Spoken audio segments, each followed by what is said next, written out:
क्या bipolar disorder किसी एक जीन से होता है और जीन्स का कितना इन्वॉल्वमेंट होता है, जेनेटिक फैक्टर्स का, माँ बाप का कितना इन्वॉल्वमेंट होता है बाइपोलर डिसऑर्डर ट्रांसमिट होने में, आज के इस वीडियो में पता चलेगा। नमस्कार दोस्तों, आपका स्वागत करता हूँ मेरे चैनल पे।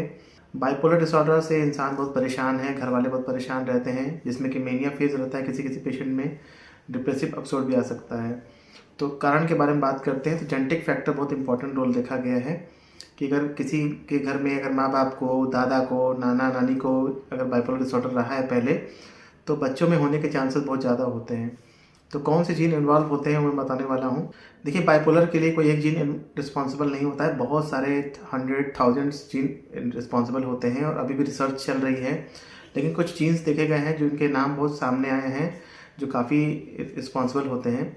ऐसा ज़रूरी नहीं कि सारे पेशेंट में वो ज़रूरी होगा, लेकिन जिसमें जेनेटिक फैक्टर इन्वॉल्व हो रहा है। कुछ जीन जो सबसे जो कॉमन जीन जो देखा गया है, जो जिसका इन्वॉल्वमेंट देखा गया, वो ECAP11 जीन है। इसका नाम आया है सामने, बहुत ही देखा जाता है कि बाइपोलर डिसऑर्डर में कॉमन पाया जाता है। कुछ और जीन का नाम है जैसे CAC, NA1C, ADCY2 जीन, ऐसे बहुत सारे जो जीन्स हैं, क्लॉक जीन्स, इनके नाम देखे गए हैं और अभी भी रिसर्च चल रहा है। मतलब बहुत सारे जीन्स हैं, कोई एक जीन का नाम नहीं है। जैसे रिसर्च होती जाएगी पता चलते जाएगा। साथ में इन्वायरमेंटल फैक्टर होना चाहिए, इन्वायरमेंटल फैक्टर का होना ज़रूरी है। कहने का मतलब ऐसा नहीं है कि किसी इंसान के अंदर अगर ये जीन है, ECAP11 जीन है, तो उसको बाइपोलर होगा ही होगा। अगर उसका माहौल कैसा है, इंसान बचपन से कैसा हुआ, कोई चोट लगी बचपन में, कोई उसको डांटा, पर उसका पेरेंटिंग कैसे हुआ है, माँ बाप ने कैसे उसको संभाला, वो बच्चा कैसा है, उसका नेचर कैसा है, किसी बात को लेकर ज़्यादा ओवर इमोशनल है, या बड़े होकर कोई नशा लेने लगा, या उसकी संगत कैसी है, ये जो बात कही जाती है। कोई निगेटिव माहौल है परिवार में, सपोर्ट सिस्टम कैसा है, घर वाले समझदार हैं कि नहीं समझदार हैं बीमारी को लेकर, ये इन्वायरमेंटल फैक्टर्स में आता है। बच्चे की पढ़ाई लिखाई कितनी है, ये सब भी मैटर करता है। तो ये जीन्स का रोल बहुत ज़्यादा हो जाता है। ऐसा देखा गया है कि अगर माँ बाप में से किसी एक इंसान को, अगर माँ को या बाप को अगर बाइपोलर है, तो बच्चों में होने के चांस 10 से 20% रहते हैं, 30% तक हो सकते हैं। लेकिन अगर दोनों पेरेंट्स को बाइपोलर डिसऑर्डर है, तो यही चांसेस जो बच्चे में होने के हो जाते हैं, वो 40 से 50% चांस हो जाता है। मतलब काफ़ी ज़्यादा चांस हो जाता है। तो इसलिए चीज़ों को ठीक रखना है, प्रॉपर इलाज करना है, ये ज़रूरी होता है।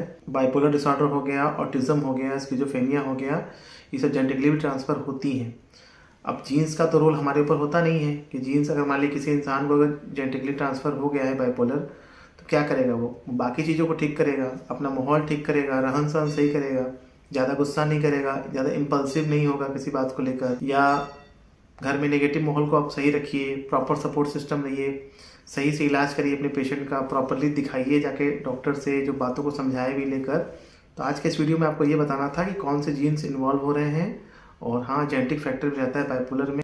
वीडियो अच्छा लगे तो लाइक करिएगा, चैनल पर नए हो तो सब्सक्राइब करिए। ऐसी ही जरूरी जानकारियाँ मैं आप सबको देता रहता हूँ बाइपोलर, स्किज़ोफ्रेनिया, नशा मुक्ति को लेकर। और चैनल अच्छा लगे तो किसी से शेयर भी करिएगा। मिलते हैं दोस्तों किसी नए शानदार वीडियो में, तब तक के लिए नमस्कार।